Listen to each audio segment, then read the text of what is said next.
All right, on this episode of Bouts Talking Bouts, happy to be talking to an individual with a big fight going at Havoc FC 14. That is happening on November 22nd. The HFC Lightweight Championship is up for grabs. We have Corey Gower taking on Craig Shintani, and I actually have Craig on the show to talk a little bit about that fight. How's it going, man? Good, man. How are you doing?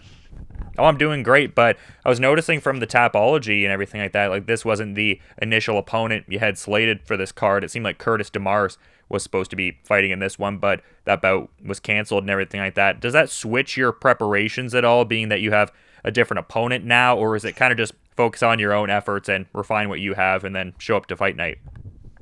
Yeah, it's quite a different game plan change, I would say. You know, you're planning for a short, stocky guy with a high pace. Now we're fighting a bit longer southpaw striker, so it does change a few things. But to be honest, it has gone very smooth, and thankfully Curtis pulled out quite early on. So I've had pretty much a full fight camp to work on the southpaw stance, and I feel very sharp with my game plan. Yeah, it seemed like more of a function of him being on a different card, and like he definitely gave you the notice for sure. I mean, a little more heads up than Clay Dixon did.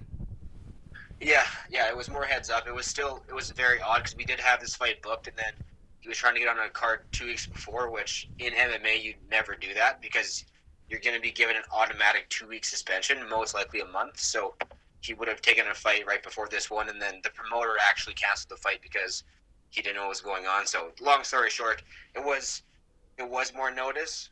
It was a surprise and a weird scenario, but yeah, like you said, it's a lot more notice than Clay, and we definitely have a full camp ahead of us. So. And just to briefly address that situation there, because it just seemed like such a strange sort of thing, like not something that I've really seen so much in combat sports, like the idea of, pulling out just like minutes before a fight. And it seemed like there was some level of like trash talk heading into that with him insinuating that you did like performance enhancing drugs and stuff like that. So what was that experience like just in terms of like the build up and then, just all of that going down? It must have been like pretty deflating and kind of confusing, I would think. Yeah, there was a lot of emotions as that happened. Yeah, he made a bunch of accusations about me taking steroids, which is ridiculous because I'm probably the most anti-steroid guy you'll ever meet. I'm completely against it, and I think people that take steroids in MMA should be charged for manslaughter because that's incredibly dangerous in a already incredibly dangerous sport. But yeah, he said a bunch of stuff. We kind of went back and forth. It was weird because it was my first time ever being involved in kind of a trash talk. I've never had anything but a positive experience with my opponent, so it was a new take on everything. But yeah, we were ready to go. We were fired up. We had a perfect training camp, felt great, no injuries, and then we got the heads up about 2 minutes before our walkout. And yeah, you're confused, you're upset, you're angry, you're disappointed. It's a bunch of negative things wrapped in one. So. But I also noticed they gave you the unified MMA featherweight championship, which, makes sense in that situation. Like, I pretty much think that was like, Clay Dixon just tapping out on his own accord in a sense. So, I mean, but I was also noticing you had a status where you were saying that 155 is where you're kind of looking to ply your trade going forward and everything like that. So, is there any idea going forward of maybe like defending that unified featherweight championship? Is it more of like you're going to focus on lightweight going forward and kind of roll with that? Like, where are you at with all of that? Yeah, I agree with you. I feel like when the fight didn't happen, that was kind of his verbal submission. I feel like I was confident that the result would have been the same. I would have still left with the belt, but of course you want to compete. But yeah, I mean, right now I'm listed as the featherweight champ. I wouldn't say I'm set on either weight class. I'm just kind of going one fight at a time, see how my body feels. I had a couple. I think I had 3 fights in like 9 months, and they were all pretty tough weight cuts. And my last weight cut against Neil went pretty rough. I was cutting weight, and my arms and legs went numb. I could barely get out of the hot tub. So it was just kind of taking a toll in a short amount of time. So I thought I'd go to 55, see how I felt, just kind of go fight by fight, and make sure that I was making the cuts, fairly easily and not hurting my body. But obviously, if I go back to 45, I'll do it the right way. I'm not killing myself as I do it, but I'm definitely open to both weight classes. Yeah, it's more of a function of like what kind of timeline you have to prepare for it, if I'm understanding what you're saying. Yeah, absolutely. I need the right time to cut, the right time to prep, and I need to make sure I'm walking around at the right kind of weight. So yeah, it's definitely a more it's I need more heads up when I'm fighting at 45, but I can still do it. I've made it before. I can do it again. But I need to make sure that I'm cutting well and I'm able to perform. I don't want to just make 45 and go out there and fall asleep. I need to go out there and fight for 15 to 25 minutes at that weight. So I have to make sure the weight cut is making sense for me at that time. I mean, well, you got a lot of options. Like I mentioned off the top, this fight coming up is a lightweight championship fight, but you've also had some past brushes with featherweight gold for sure. I mean, the interim, XFFC featherweight title fight with Chris Day, but, more than that, like the fight with Tom O'Connor or like a couple, canceled dates in that instance there. So good to have some different options there, but I'm kind of curious, like, are you kind of looking to also extend that idea of like multiple weight classes to also maybe like a few different promotions? Like, I guess what I'm asking is, after this, are you looking to more so defend the Havoc lightweight title, or maybe get some stuff rolling in like XFFC or even like unified MMA or something? To be honest, I'm happy to fight for any of the promotions. I'm open to any promotion and either weight class. I want to stay active. I love fighting. I would do it every week if I could. So yeah, I am open. I just have been fighting kind of one fight contracts, so I'm not locked into anything. So I love to defend these belts. I love to fight for new ones, and I have a good relationship with these promoters, and they do a great job of getting me matchups. So if they want me to fight for them, I'm happy to do it, and I'm happy to stay busy. So I feel like anything is a possibility. Right now, I'm focused totally on Corey, and then after that fight, lots of options. And I noticed you had a post where you were talking about how, after Curtis DeMars had kind of, pulled out and sort of described what his situation was, apparently there were 21 other individuals that had said no to this fight prior to Corey saying yes. So does that create a certain like kinship and camaraderie with someone who, obviously going to be an adversary on fight night, but is there a level of kinship that's created in a situation like that?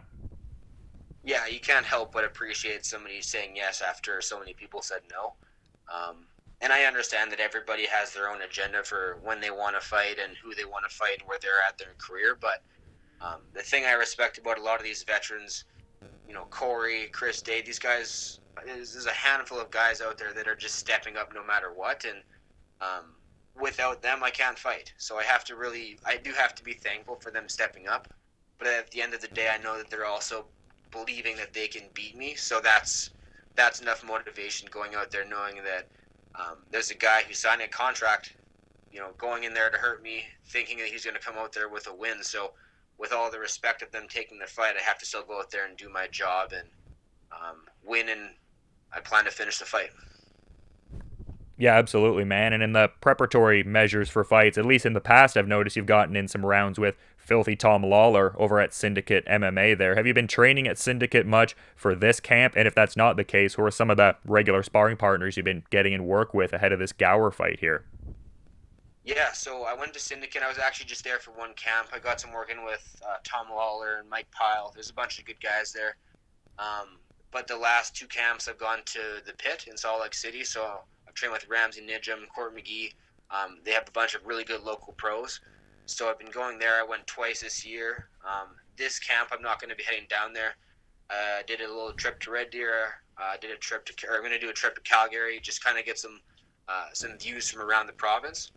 Because there's a ton of talent around here that I can take advantage of. It's just a little bit easier right now with running the gym. My amazing wife is now expecting, so it's just staying in town is a little bit easier. But I do plan to head back out to the Pit in the near future and work with them because there's some beasts down there. So. Yeah, absolutely. And I also noticed you articulated a desire to eventually want to get to like some sort of bigger promotions, or like this thought of like a major promotion. What does that represent for you? Because I know certain guys have goals of maybe competing for like an Asian promotion like Ryzen or One Championship. Some people obviously have the focus on like UFC, for instance. What would that goal sort of represent for you? Like, is there a specific promotion you're kind of looking at, or just a general representation of taking that next step up in competition? That's a good question. I think for me, it's just taking the next step up. I'm open to any major promotion. I would feel very grateful to be fighting for a One or UFC or Bellator, any of these high up promotions. It was always the goal to fight for the UFC growing up, but there's so many great options now. I think any of them I'd be pumped to be a part of.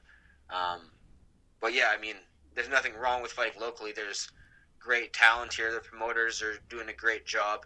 But for me, just as a competitor, I always want to fight the best guys I can. And I know that eventually I'll need to take that step up to fight those high-level, world-class guys. And wherever that takes me, I'm going to be ready and excited to challenge myself with. Absolutely. And I also noticed on your Tapology record that you haven't had more than 2 bouts per year in your MMA career. Obviously, a lot of factors playing into that, but with this bout coming up here with Corey Gower, that's going to be your 3rd bout in the calendar year. Is there like a measure of pride you get from trying to like ramp up that schedule and the fact that that has taken place? And I guess an extension of that, how many fights would you ideally like to have as we're getting ready for 2020 here? Yeah, I mean, I jumped into MMA way too early.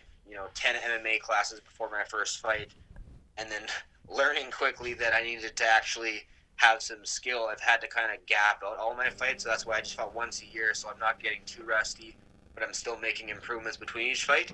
So now I feel like I'm at the point where my experience and my technical skills are catching up with my fight record, so I can fight a bit more now. I don't have to gap it out so much, so ideally I like to have 3 fights a year every year. I mean, again, I would like to fight every weekend if I could, but I feel like 2 to 3 fights a year, I can still make those improvements.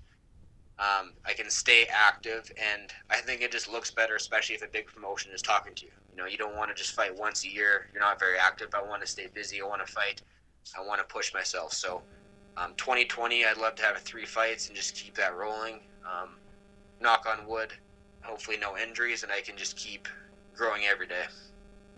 Yeah, absolutely. And also I thought to ask about this because I thought this was a bit of an interesting picture that was painted. I saw you had a happy birthday shout out a while ago from Justin Evans, and he said that you were the only guy that can get away wearing a Rampage chain to school on the first day of grade 12. What's the backstory to that?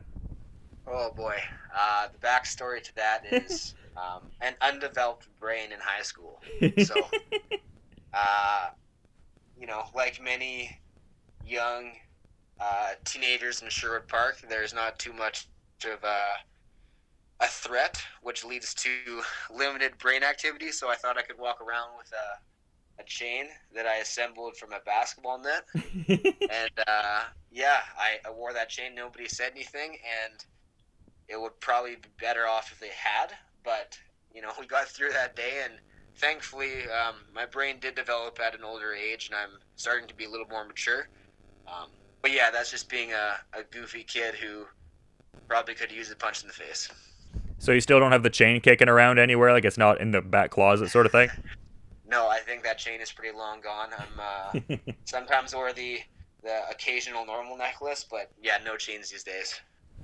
And just kind of wrapping up here, usually I talk to the people that I interview, like the fighters, about just different genres that they train to, like what kind of like music that they like to have bumping in the background. It seems like Jay Buckley is something you enjoy to listen to like while you're camping and stuff like that. But is there anything you like to listen to when you're in the gym? Yeah, that's a great question. Nothing wrong with some Jake Buckley. Gotta love that guy. But yeah, it's always a mixture, little Jake here and there. I love that Western stuff, so a little bluegrass, little lawless soundtrack, but it's pretty much, a lot of rap music, a little bit of house here and there, and then, yeah, I love that Western lifestyle where we're living on the porch with a shotgun over our lap, so. Great mix of tunes for sure, man, but you've been great with your time. Is there anything you'd like to add kind of as like a parting thought as we're wrapping things up here, though? Not too much. I appreciate the interview. I'm happy to be a part. I guess I want to thank my sponsors who are always there to support me. Pierce McAllister, Clinch Fight Shop, all of my awesome teammates that show up every day and let me beat them up and give it right back to me. My amazing wife who supports me through thick and thin, and then my coaches. They make me what I am, and I just show up and work hard, and it'll pay off. Absolutely, and people can check out that hard work coming to fruition on November the 22nd. Havoc FC 14, we got the HFC Lightweight Championship up for grabs when Corey Gower takes on Craig Shintani. And again, just really appreciate all the time and insights, man. Best of luck with the remainder of your preparations, and hope you have a great rest of your night, too. Awesome. Thanks, Dylan. I appreciate it. Anytime.